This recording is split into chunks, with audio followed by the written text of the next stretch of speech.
Hello friends, welcome back to my channel. Radhe Radhe, Hare Krishna, Shri शिवाय नमस्तुभ्यम। तो फ्रेंड्स, आज हम बात करेंगे शिव महापुराण में अध्याय 18 के बारे में। इसके पहले का अध्याय सुनने के लिए आप सभी का बहुत बहुत धन्यवाद। और आज हम बात करेंगे अध्याय 17 के आगे के संदर्भ में।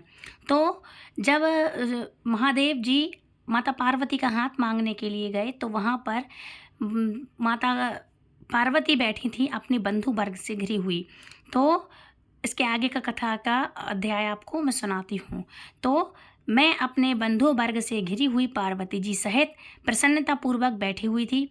इसी अवतार पर वहाँ सदाशिव ने सदा तर्पण किया। वे हाथ में दंड छत्र, शरीर पर दिव्य वस्त्र, ललाट पर उज्ज्वल तिलक और एक हाथ में स्फटिक की माला के साथ गले में शालग्राम धारण किए हुए थे। भक्तिपूर्वक हरिनाम का जाप कर रहे थे और देखने में साधु वेधारी ब्राह्मण जान पड़ते थे।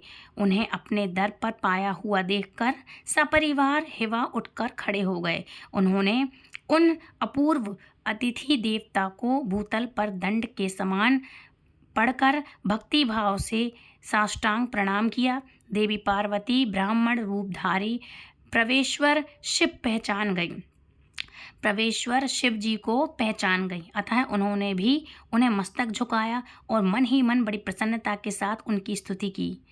आखिरकार उनके भावी वार पर उनके घर पर जो पधारे थे ब्राह्मण रूपधारी शिव ने उन सभी को प्रेम पूर्वक आशीर्वाद दिया, किंतु शिवा अपने सबसे अधिक मनोवांछित शुभ आशीर्वाद प्रदान किया।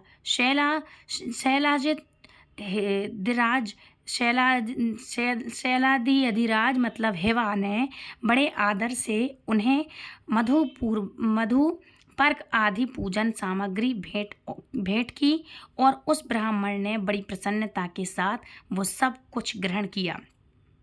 फिर गिरिशेष हिमालय ने उनका कुशल समाचार पूछा। बोले, हे मुने, अत्यंत प्रीति पूर्वक उन द्विज राज की विधिवत पूजन करके शैलराज ने पूछा कि हे महाराज, आप कौन हैं? तब उन ब्राह्मण शिरोमणि ने गिरिराज से शीघ्र ही आदर पूर्वक कहा। वे कहने लगे, गिरि श्रेष्ठ, मैं उत्तम विद्वान वैष्णव ब्राह्मण हूँ और ज्योतिषी की वृत्ति का आश्रय लेकर भूतल पर भ्रमण करता रहता हूँ। मन के समान मेरी गति है। मैं सर्वत्र जाने में असमर्थ और गुरु की दी हुई शक्ति से सर्वज्ञ, परोपकारी, शुद्ध आत्मा, दया सिंधु और विकार नाशक हूँ। मुझे ज्ञात हुआ है कि तुम अपनी इस लक्ष्मी के समान सुंदर रूप वाली दिव्य सुलक्षणा अपनी पुत्री को एक आश्रय रहित असंग कुरूप और गुणन वर महादेव के साथ में देना चाहते हो। वे रुद्र देवता मरघट में वास करते हैं, शरीर में सांप लपेटते रहते हैं, योग साधते फिरते हैं और उनके पास पहनने के लिए एक वस्त्र भी नहीं है। वैसे ही नंग धड़क घूमते रहते हैं, आभूषण की जगह सर्प धारण करते हैं और उनके कुल का नाम तक पता आज तक किसी को ज्ञात नहीं हुआ है। वे कुपात्र हैं और कुपात्र और कुशी हैं। स्वभाव विहार से दूर रहते हैं, सारे शरीर में भस्म रमाते हैं, क्रोधी और अविवेकी हैं और उनकी अवस्था कितनी है यह अब किसी को ज्ञात नहीं। वे अत्यंत कुट जटा का बोझ सदा सिर पर धारण किए रहते हैं। भले बुरे सभी को आश्रय देने वाले भ्रमणशल, नाग हार धारी, भिक्षुक, कुमार्ग परायण और हठ पूर्वक वैदिक मार्ग का त्याग करने वाले हैं। ऐसे अयोग वर को आप अपनी इतनी सुलक्षणा बेटी आप क्यों देना चाहते हैं, क्यों ब्याहना चाहते हैं? अचल राज, अवश्य ही आपका यह विचार मंगलदायक नहीं है। नारायण कुल में उत्पन्न ज्ञानियों में श्रेष्ठ हैं। गिरिराज, मेरे कथन को समझो, मेरी बात को समझो। तुमने जिस पात्र को ढूंढ रखा है वह इस योग्य नहीं है कि उसके हाथों में पार्वती का हाथ दे दिया जाए। शैलराज, तुम ही देखो, उनके एक भी भाई बंधु तक नहीं। तुम तो बड़े बड़े रत्नों की खान हो, किंतु उनके घर में भुजी भांग भी नहीं है और वे सर्वथा निर्धन हैं। गिरिराज, तुम शीघ्र ही अपने भाई बंधुओं से, मैना देवी से, सभी बेटों से और पंडितों से भी प्रयत्न पूर्वक पूछ लो, किंतु पार्वती से मत पूछना, उससे कुछ मत पूछना, क्योंकि उन्हें तो शिव के गुण दोष की परख ही नहीं है। श्री ब्रह्मा जी कहते हैं, हे नारद, ऐसा कहकर ब्राह्मण देवता, जो नाना प्रकार की लीलाएं करने वाले शांत स्वरूप से भी थे, शीघ्र ही खा पीकर आनंद पूर्वक वहां से अपने घर को चल दिए। अब देखो, महादेव स्वयं अपनी बुराई कर रहे हैं। अपनी बुराई पहले इन्होंने माता पार्वती के सामने की, उनकी परीक्षा ली। उसके बाद जब माता पार्वती ने इनको फटकारा, तब असली रूप में आए। जब माँ पार्वती ने कहा कि हमारे यहाँ हमारे घर पे हाथ मांगने आओ, तो उनके पिता से सारे गुण अवगुण जो भी थे खुद के, स्वयं के, शंकर जी के खुद के, तो उन्होंने सारे अवगुणों को गिनवा दिया। किसको? पार्वती के पिताजी को, हिमराज को। अब देखो, अब बढ़िया वहाँ पे उन्होंने लीला करी, सारे अवगुण गिनवा दिए और कह दिया अपने पूरे कुटुंब से पूछ भी लो कि शादी करें या ना करें, और पार्वती से ना पूछना। देखो इनकी चाल है ना। और बढ़िया खा पी के वहाँ से निकल लिए। तो ये है महादेव की लीला। जो नाना प्रकार की लीला करने वाले शांत स्वरूप से भी थे, वो शीघ्र ही खा पी कर बढ़िया आनंद पूर्वक वहाँ से अपने घर को चल दिए। उनका काम जो हो गया था, उन्होंने जो कुछ को भ्रमित करना था उनने कर लिया। तो इस तरह से अपना काम करके पूरा और निकल लिए भगवान महादेव वहाँ से। मैना का कोप भवन में प्रवेश, भगवान शिव का हिमवादी को भेजना तथा हेवा द्वारा उनका सत्कार, सत ऋषियों तथा अरुंधति का और महर्षि वशिष्ठ का मैना और हिमवादी का विवाह भगवान शिव के साथ करने के लिए कहना, इसका वर्णन अब आप आगे की कथा में सुनिए। तो श्री ब्रह्मा जी का रूपधारी शिव जी के वचनों का मैना के ऊपर बड़ा प्रभाव पड़ा। वो उनकी बातों में आ गईं और उन्होंने फिर दुखी होकर अपने पति गिरिराज से कहा, हे गिरिराज, मैं इस वैष्णव ब्राह्मण ने शिव जी की जो निंदा की, उसे सुनकर मेरा मन उनकी ओर से बहुत खिन्न और बहुत विरक्त हो गया है। शैलेश्वर रुद्र के रूपशील और नाम सभी कुस्थित हैं और वे अब उन्हें अपनी सुलक्षणा पुत्री कदापि नहीं दूंगी। मतलब माँ तो है, वो तो घबरा गई ऐसी बुराई सुनकर, तो वो तो भाई बोले, कोई भी माँ हो बोलेगी कि अब मैं अपनी पुत्री ऐसे इंसान को बिल्कुल नहीं दूंगी। तो उसी तरह से माता मैना ने कहा अपने पति हिमराज से, तो वो बोलती हैं, मैं इनको अपनी पुत्री कदापि नहीं दूंगी।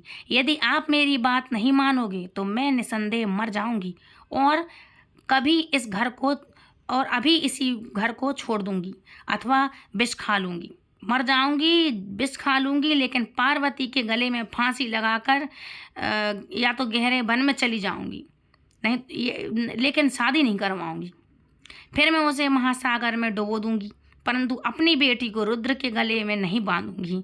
कौन कह रहा है ऐसा? माँ आप कह रही हैं, मैनावती, के रुद्र के गले में नहीं दूंगी। ऐसा कहकर मैना देवी तुरंत कोप भवन में चली गई और अपने हार को फेंक करके रोती हुई धरती पर लौट गई। इधर भगवान शिव को इस बात का पता चल गया। तब उन्होंने अरुंधति सहित सप्त ऋषियों को बुलाया और मैना के पास जाकर के उन्हें समझाने की आज्ञा दी। शिव जी का आदेश प्राप्त कर भगवान शिव ने नमस्कार कर वे दिव्य ऋषि आकाश मार्ग से उस स्थान को चल दिए जहाँ हेवा की नगरी थी। उस दिव्यपुरी को देखकर उन सप्त ऋषियों को बड़ा विस्मय हुआ। वे हिमाचल पुरी की परस्पर प्रशंसा करते हुए सभी ऐश्वर्य से भरे पूरे हेवा के घर जा पहुँचे और उस सूर्य तुल्य तेजस्वी सातों ऋषियों को दूर से ही आकाश के रास्ते आते देखकर हेवा को बड़ा विस्मय हुआ। वे बोले, यह 7 सूर्य तुल्य तेजस्वी मुनि मेरे पास आ रहे हैं। मुझे प्रयत्न पूर्वक इस समय उनकी पूजा अवश्य करनी चाहिए। सबको सुख देने वाले हम गृहस्थ लोग धन्य हैं, जिनके घर पर ऐसे महात्मा पदार्पण किया है। मतलब जो ऐसे महात्मा पधारे हैं, जो ऐसे महात्मा पदार्पण किया करते हैं।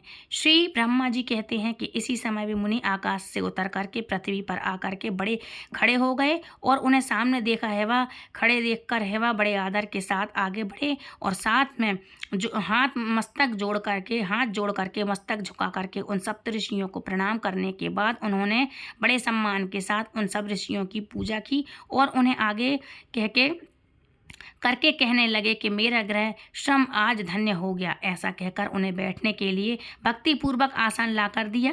जब वे सभी आसनों पर विराजमान हो गए तब उनकी आज्ञा लेकर हेवा हेवा भी बैठे और वहाँ उन ज्योतिर्मय महर्षियों से इस प्रकार कहने लगे, आज मैं धन्य हो गया हूँ, कृत्य हो गया हूँ, मेरा जीवन सफल हो गया है। मैं लोक में बहुत से तीर्थों की भांति प्रदर्शनी बन गया हूँ, क्योंकि आप जैसे विष्णु रूपी महात्मा यहाँ पधारे हैं। आप लोग पूर्ण काम हैं। हम दीनों के घर में आपका भला क्या काम हो सकता है। फिर भी मुझे सेवक के योग्य आदि कोई भी कार्य है तो हे प्रभु, हे मुनीश्वर, आप कृपा करके उसे अवश्य कहिए। उसे पूर्ण करने से तो मेरा जीवन सफल हो जाएगा। तब ऋषिगण कहने लगे, शैलराज, भगवान शिव को जगत के पिता कहा गया है और शिव को जगत माता और शिवा को जगत माता कहा गया है। अतः तुम्हें महात्मा शंकर को अपनी कन्या दे देनी चाहिए। हिमालय ऐसा करके तुम्हारा जन्म सफल हो जाएगा और तुम जगत गुरु के भी गुरु हो जाओगे।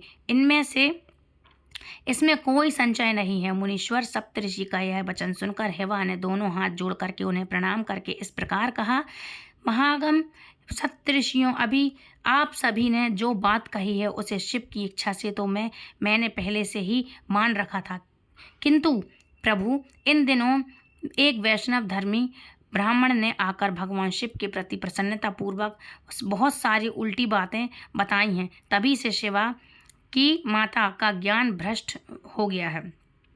मतलब माँ पार्वती की माता का ज्ञान भ्रष्ट हो गया है। उनके पति बोल रहे हैं और पार्वती माता के पिता बोल रहे हैं कि मेरी पत्नी का ज्ञान तो भ्रष्ट हो गया है और वे अपनी बेटी का विवाह उस योगी रुद्र के साथ करना ही नहीं चाहती, क्योंकि वो भड़क चुकी हैं। और जो किया कांड किसने है? जे सब खुद महादेव करके आ गए हैं। सारा करा धराया, उल्टा सीधा खुद कराए और अब अपनी सिफारिश करने के लिए किसको भेजा? सत्य ऋषियों को भेजा है। देखो अब शिव की चाल। ब्रह्मा जी वे ब्राह्मणों वे बड़ा भारी हट करके मैले कपड़े पहन कोप भवन में चली गई हैं और समझाने पर भी समझ नहीं रही हैं। और मैं उस वैष्णव ब्राह्मण की बात सुनकर ज्ञान भ्रष्ट हो गया हूँ। उससे आपसे सच कहता हूँ, भिक्षुक रूपधारी महेश्वर को बेटी देने की मेरी अब इच्छा नहीं रही। श्री ब्रह्मा जी कहते हैं, नारद मुनियों के बीच में बैठे हुए शैलराज शिव की माया से मोहित होकर के उपयुक्त बात कहकर चुप हो गए।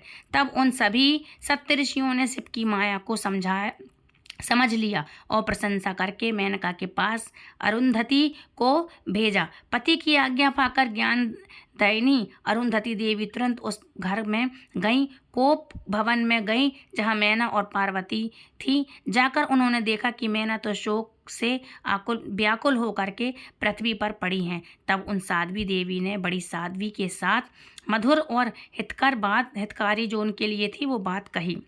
अरुंधति बोली, हे साध्वी रानी,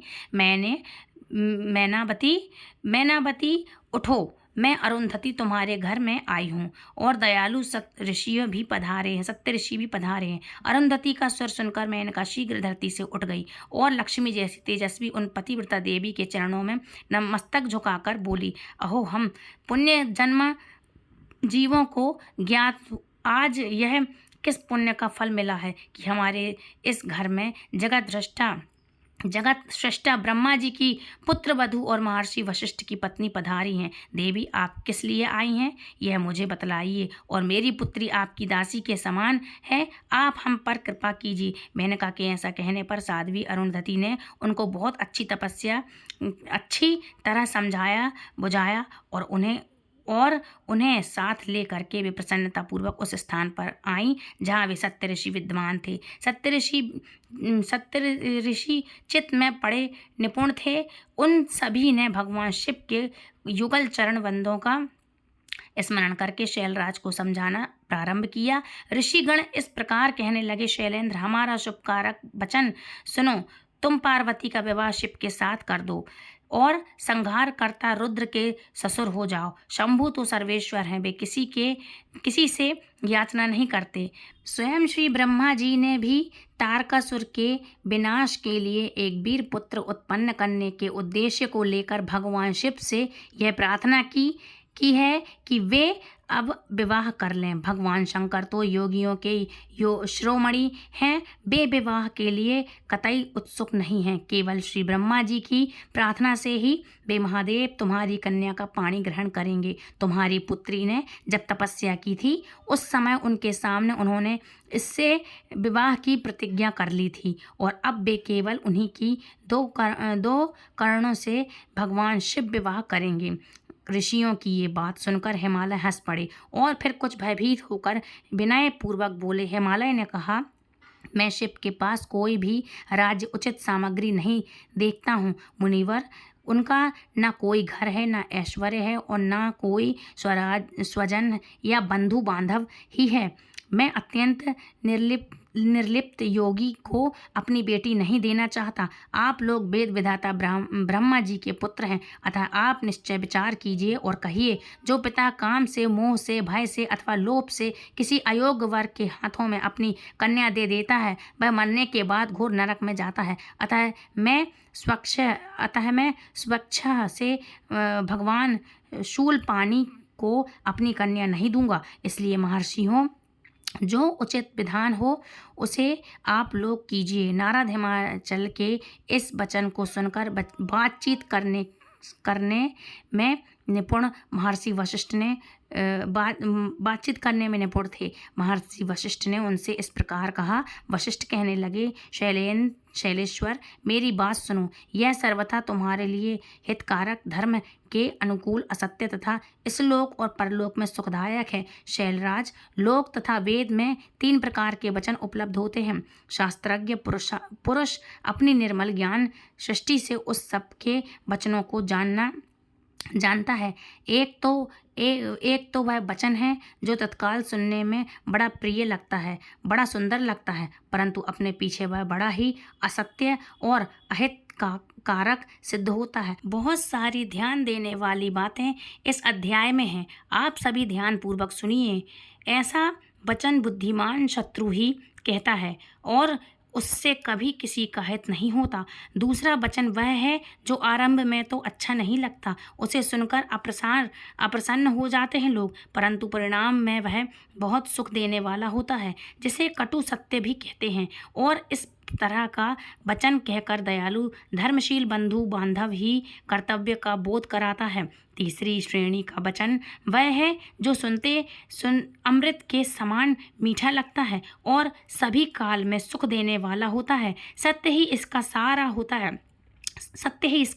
होता है, इसलिए वह हितकार सबसे श्रेष्ठ और सभी के लिए अभीष्ट है। शैलराज, इस तरह नीति शास्त्र में 3 प्रकार के वचन कहे गए हैं। इन तीनों में तुम्हें कौन सा वचन अभीष्ट है, बताओ, मैं तुम्हारे लिए वैसा ही वचन कहूँगा। भगवान शंकर संपूर्ण देवताओं के स्वामी हैं, उनके पास वह संपत्ति नहीं है। इसका कारण यह भी है जिसका उनका चित्त एकमात्र ज्ञान के महासागर में मग्न रहता है, जो ज्ञानानंद स्वरूप और सभी के ईश्वर हैं। उन्हें अलौकिक ब्रह्म वस्तुओं की क्या इच्छा होगी। गृहस्थ पुरुष राज्य और संपत्ति से सुशोभित होने वाले वर को अपनी पुत्री देता है, क्योंकि किसी दीन दुखी को कन्या देने से पिता कन्या घाती होता है, उसे कन्या के वध का पाप लगता है। कौन जानता है कि भगवान शंकर दुखी हैं, कुबेर जिनके किंकर हैं, जो अपनी भ्रूभृंग की लीला मात्र से संसार की सृष्टि और संहार करने में समर्थ हैं। उन्हें गुण अतीत परमात्मा और प्रकृति से परे परमेश्वर कहा जाता है। सृष्टि पालन और संहार करने वाले जिनकी त्रिविधियां मूर्ति ही ब्रह्म, विष्णु और हर नाम धारण करती हैं, उन्हें कौन निर्धन अथवा कौन दुखी कह सकता है। ब्रह्मलोक में निवास करने वाले ब्रह्म, क्षीर सागर में रहने वाले श्रीहरि तथा कैलाशवासी हर, यह सब शिव की ही विभूतियां हैं। शिव से प्रकट हुई प्रकृति भी अपने अंश से 3 प्रकार की मूर्तियों को धारण करती है। जगत में लीला शक्ति से प्रेरित होकर वह अपनी कला से बहुत सा रूप धारण करती है। समस्त बांगम की अधिष्ठात्री देवी वाणी उनके मुख से प्रकट हुई और सर्व सम्मान सहित स्वरूपिणी लक्ष्मी वक्ष स्थल से आविर्भाव आविर्भाव हुई और शिखा ने देवताओं के एकत्र हुए तेज से अपने को प्रकट किया था। संपूर्ण दानवों का वध करके देवताओं को स्वर्ग की लक्ष्मी प्रदान की थी। देवी शिखा कल्प में दक्ष की पत्नी के उदर से जन्म ले सती नाम से प्रसिद्ध हुई और हर को उन्होंने पति के रूप में प्राप्त किया। दक्ष ने स्वयं ही भगवान शिव को अपनी पुत्री दी थी। सती ने पति की निंदा सुनकर योग बल से अपने शरीर को त्याग दिया था। वे ही सती अब तुम्हारे घर में पैदा हुई हैं। शैलराज, वे शिवा जन्म जन्म से शिव की ही पत्नी होती हैं। प्रत्येक कल्प में बुद्धि रूपा दुर्गा ज्ञानियों की श्रेष्ठ माता होती हैं।